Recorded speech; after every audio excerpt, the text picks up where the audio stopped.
Immediately felt not only the presence of a great leader, but of a brother. I served before coming here as what we would call Chief Minister, I guess, in India of Los Angeles, a famous place that you know because of Hollywood. You might know it because of some of the art and music and movies we've produced. But it's also where the first goods came overseas to start the first flight here over the hump into China. In fact, it was in Los Angeles, which was an industrial base that was manufacturing aircraft, that was producing the fuel, and so much more of what the world needed to fight evil in the 1940s. So it's a fitting metaphor that I come from Los Angeles here in the same way that some 80 plus years ago, that same voyage was taken by brave pilots and sailors who came here. And I want to thank the Chief Minister for the way that he has taken me in as a brother, as a friend. I know what the burden of leadership feels like when you have to run a state. And I think that Arunachal Pradesh and that India is lucky to have you leading. So thank you very much. And thank you to our Chief Secretary as well. I'm so honored to be here with Colonel Hess and Colonel Cooper, who may be the first men in uniform in this state from the United States military since tens of thousands of servicemen and the women that supported them served here. And I just want to say what an honor it is for both of you to be here and for me to serve alongside. Thank you, Colonels Hess and Cooper as well. We come here today not just to mark history, but to make history.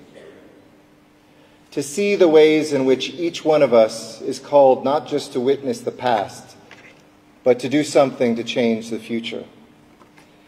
And I want to thank this entire community and the vision that it took to build a museum since 2016, I believe it was, when this vision first came forward.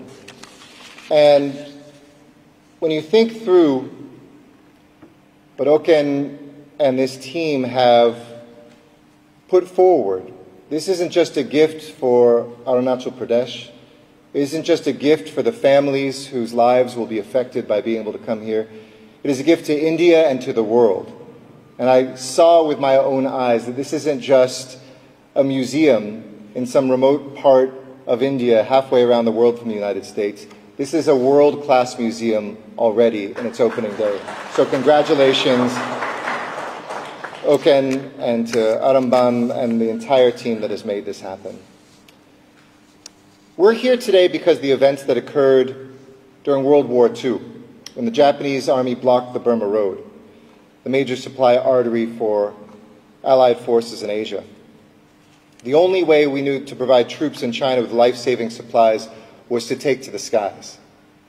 One of the dramatic things about this state is you're almost at its lowest point at sea level, and at its highest point, almost at the highest point on the face of the earth, in a single state. We talk about the friendship between the United States and India as something that stretches now from the seabed to the stars.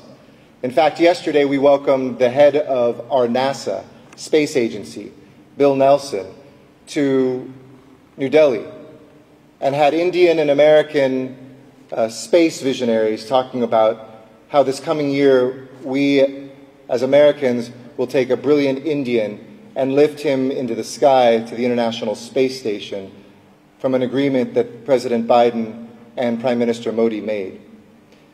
This relationship between India and the United States, though, predates even modern India. Because when we saw how India and Indians stepped up, even before their own independence, to fight for the freedom of everyone, how could we not?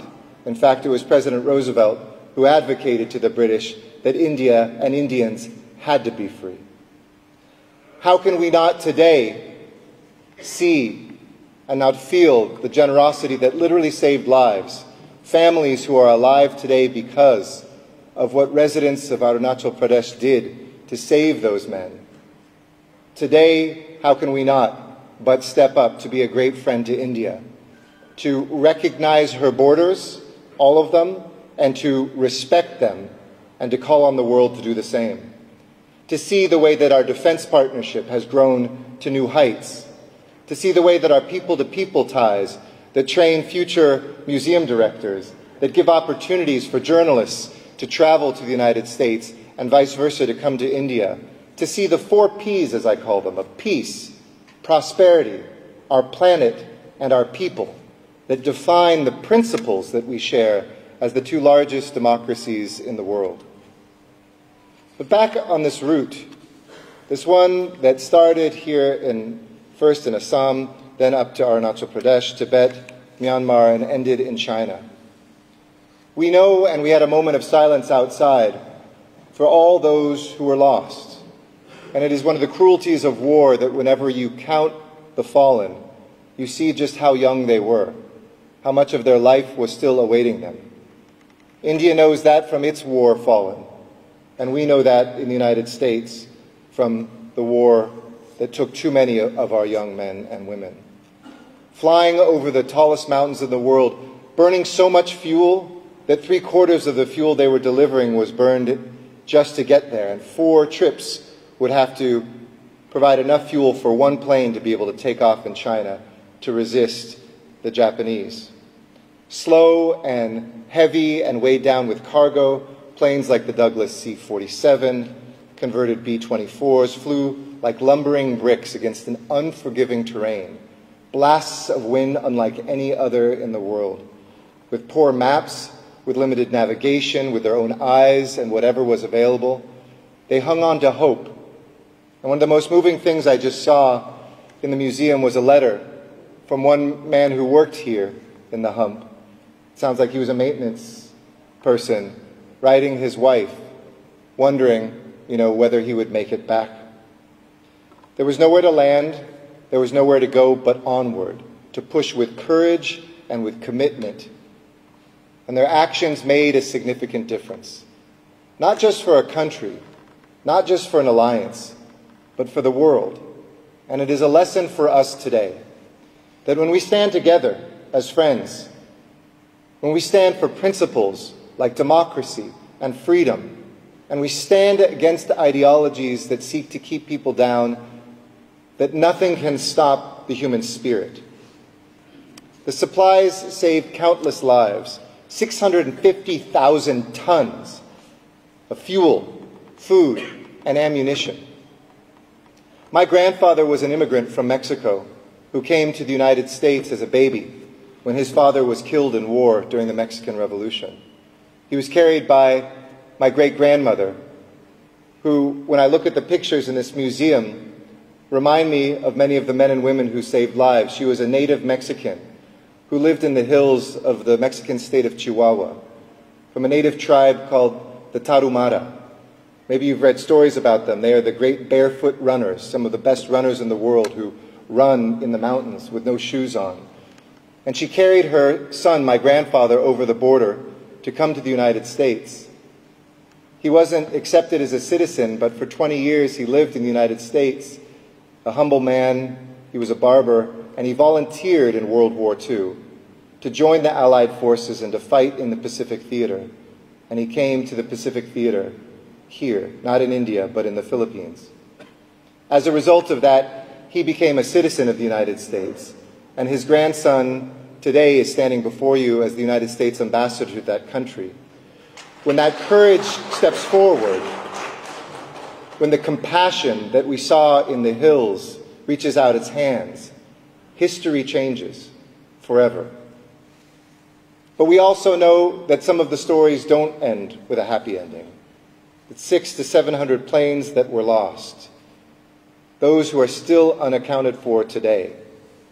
But we as Americans, and I know you as Indians, think that nobody should ever be left behind. And if it's too late, their memory should never be left behind. And that's why our Defense POW MIA accounting agency, known as the DPAA, returned to India annually with one goal: to recover the remains of those missing in action and to reunite them with their families for burial in their home country. I can't say strongly enough how grateful we are to the government of India, to our dear friends who know that our war dead means something to you, to us, and to this world. And we're grateful for the partnership of the Indian state, and I want to thank the government of Arunachal Pradesh in particular, who has stepped up to not only make this museum a reality, but to make those journeys possible. The local officials, guides like Okan and others who help us get there and realize our shared history. In closing, let me quote a poem that has always moved me by Robert Browning, who once wrote that a man's reach must always exceed his grasp. A man's reach must always exceed his grasp. What does that mean? It means we reach for things that we don't think maybe we can hold. Maybe it's the building of a new dam. Maybe it is the museum that you wonder if anybody will support. Maybe it's a trip up into the hills that changes your life forever. Maybe it's somebody who's 20 years old getting behind or getting into the cockpit of a plane he's barely flown and told to go fly over the most difficult terrain anywhere in the world to try to save freedom. And the second line of that poem, after it says, a man's reach must always exceed his grasp, says, after all, what else is heaven for?